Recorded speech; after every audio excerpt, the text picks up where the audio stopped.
এমন সময় জালুত বাদশা হেসে দিয়ে বলতেছে, হে বালক, তুমি কি নিয়ে আমার বিরুদ্ধে যুদ্ধ করতে আসছো?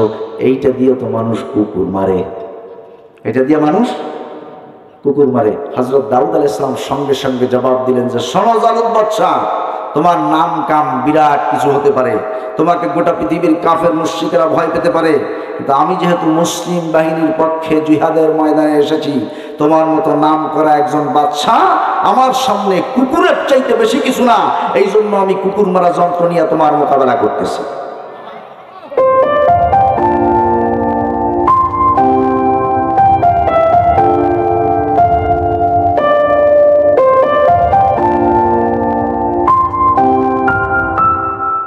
ছোটবেলায় একবার পান দিয়ে চোখ চাইপে ধরে লা ইলাহা পড়াইতেছে, আপনি ভাবছেন যে কাম হয়ে গেছে। আমি এখন নামাজ না পড়লেও মুসলমানিত্ব যাবে না, জাকাত না দিলেও যাবে না, ইসলামের বিধিবিধান না মানলেও যাবে না।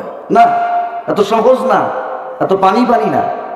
কালেমার প্রত্যেকটা দাবি পূরণ করতে হবে। আপনার আমার জীবনের মোড়ে মোড়ে লা ইলাহা ইল্লাল্লাহর দাবি আছে, লা ইলাহা ইল্লাল্লাহ।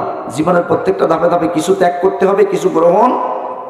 লা ইলাহার মাধ্যমে ত্যাগ করব, সব বাতিলটা ত্যাগ করব, আর ইল্লাল্লাহর মাধ্যমে সবচেয়ে ভালোটা গ্রহণ করব। আসেন, এইটা হলো ঈমান।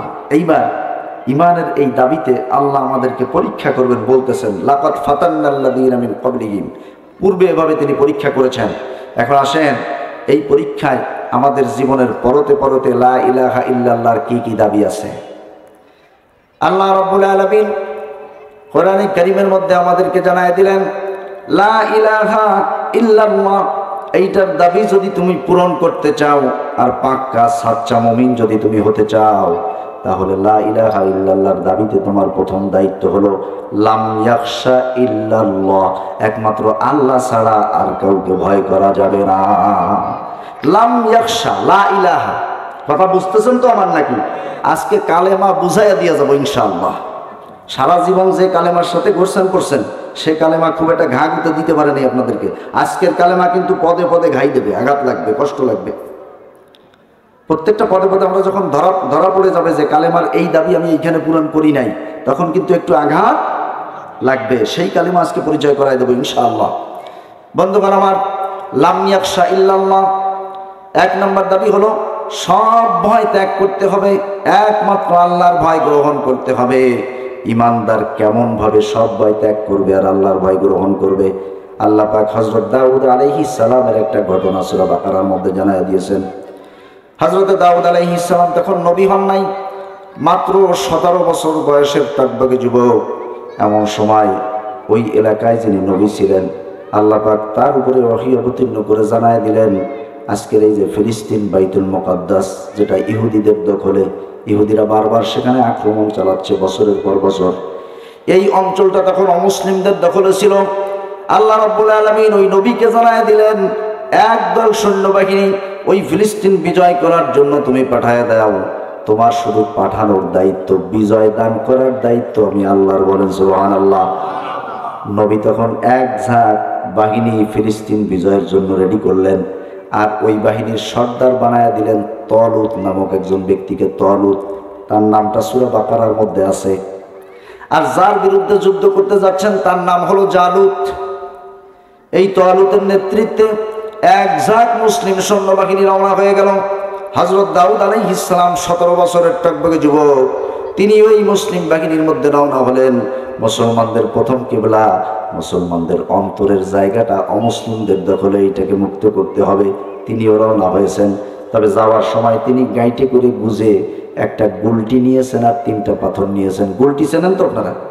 ওই যে ছোটবেলায় আমরা পাখি টাকি মারতাম, কাঠে রাবার বেঁধে, গুলটি। তো দাউদ আলাইহিস সালাম এইটা মারার ব্যাপারে খুব পারদর্শী ছিলেন। সে ঘটনা আমি বলবো কেমন পারদর্শী ছিলেন, তাফসীরে কুরতুবীর মধ্যে এ ঘটনা এসেছে। বন্ধুগণ আমার, এই মুসলিম বাহিনী নিয়ে রওনা হলো। চলতে চলতে এই বাহিনী ক্লান্ত হয়ে গেল, পানির পিপাসা লেগে গেল। হঠাৎ করে তাদের সামনে একটা মিষ্টি পানির নদী সব সামনে পড়ে গেল। তলুত বাদশা বললেন, তোমরা যেহেতু চলতে চলতে ক্লান্ত হয়ে গেছো, খবরদার বেশি পানি কেউ পান করবে না। কারণ মানুষ যখন চরম ক্লান্ত অবস্থায়, চরম ক্ষুধার্ত অবস্থায় বেশি মাত্রায় খাবার খেয়ে ফেলে, তখন তার শরীরে আর কোনো এনার্জি থাকে না। কথা বলেন ঠিক কিনা? এই জন্য তিনি বলেছেন ফামান শারিবা মিনহু ফালাইসা মিন্নি ওয়া মান লাম ইয়াতআমহু ফাইন্নাহু মিন্নি ইল্লা মান ইক্তারাফা গুরফাতাম বিয়াদিহি। মাত্র এক কোষ পানি খাবা, এর বেশি পানি তোমরা খাবা না, তাহলে কিন্তু যুদ্ধ করার মতো এনার্জি তোমাদের শরীরে থাকবে না, অলসতা চলে আসবে। মাত্র 313 জন সৈন্য তার কথা শুনলো, তারা এক আজলা পানি পান করলো, আর বাকিরা পরাণ ভরে পানি পান করলো গলা পর্যন্ত। এই পানি পান করার পরে শরীরের মধ্যে অলসতা চলে এসেছে। এবার তারা তালুত বাদশাকে বলতেছে, আমরা যেই জালুত বাদশার বিরুদ্ধে যুদ্ধ করতে রওনা হয়েছি, সে খুব শক্তিশালী মানুষ, ভয়ঙ্কর মানুষ, ওর বিরুদ্ধে আমরা পারবো না, খালি খালি ওদিক যেয়ে কোনো লাভ নাই।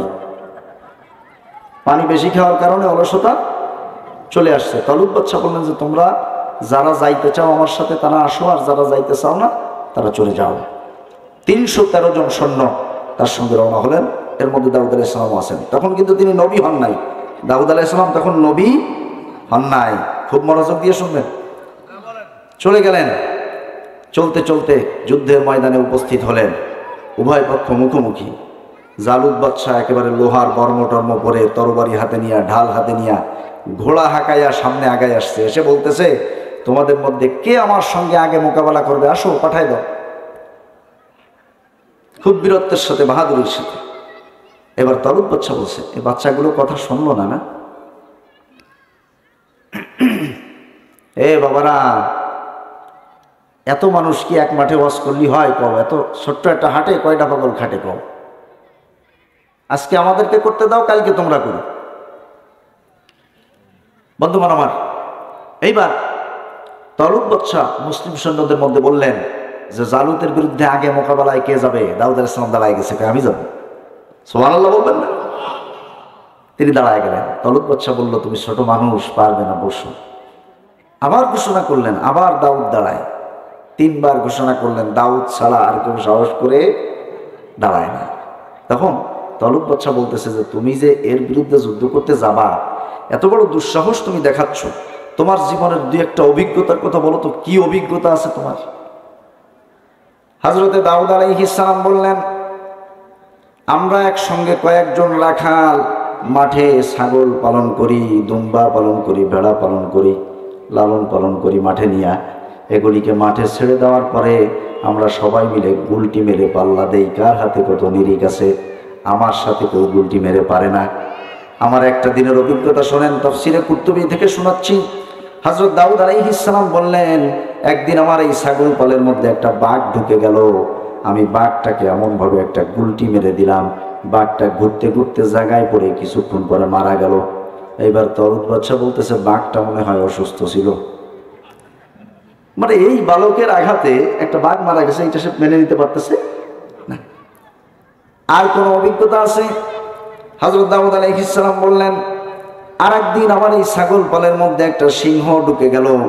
আমি ঠিক ওরকম তার মাথায় গুলটি মেরে দিলাম।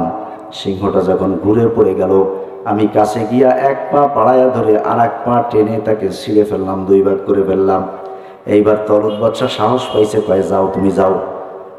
হযরত দাউদ আলাইহিস সালাম অনুমতি পাওয়ার সঙ্গে সঙ্গে মাজা থেকে সেই গুলটি কাঠ বের করলেন, আর ওই যে পাথর 3টা সেরে এনেছিলেন, ওই পাথরটা মাজা থেকে বের করে গুলটির মধ্যে একটা পাথর লাগাইয়া নিরিখ করতে করতে জালুত বাদশার দিকে অগ্রসর হচ্ছে। এমন সময় জালুত বাদশা হেসে দিয়ে বলতেছে, হে ভালো, তুমি কি নিয়ে আমার বিরুদ্ধে যুদ্ধ করতে আসছো?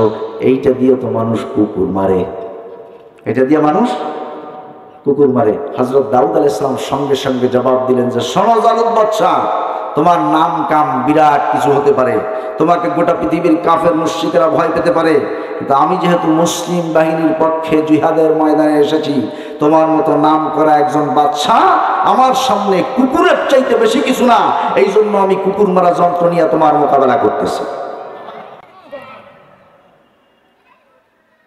আল্লাহ পাক দাউদ আলাইহিস সালামের এই ঘটনা কোরআনে কারিমে উঠাইয়া দিয়া কিয়ামত পর্যন্ত গোটা পৃথিবীর ইমানদারদেরকে জানায় দিলেন যে লা ইলাহা ইল্লাল্লাহর দাবিতে লাম ইয়াখশা ইল্লাল্লাহ, আল্লাহ ছাড়া কারো ভয় এই হৃদয়ের মধ্যে পোষা যাবে না। গোটা বিশ্বের ইমানদারদেরকে জানায় দিলেন যে ইসলাম বিরোধী শক্তি যত বড় হুঙ্কার ঝঙ্কার নিয়ে তোমাদের সামনে আসুক না কেন, তোমরা দাউদের এই ঘটনা থেকে শিক্ষা নিয়া তাদেরকেও তোমরা বজ্র কণ্ঠে জানায় দাও। যত বড় হুমকি দামকি দাও না কেন, তোমাদেরকেও কুকুরের চাইতে বেশি কিছু মনে করি না। বিশ্বের মুসলমানদেরকে এই সাহস আল্লাহ যোগায় দিলেন, লাম ইয়াখশা ইল্লাল্লাহ।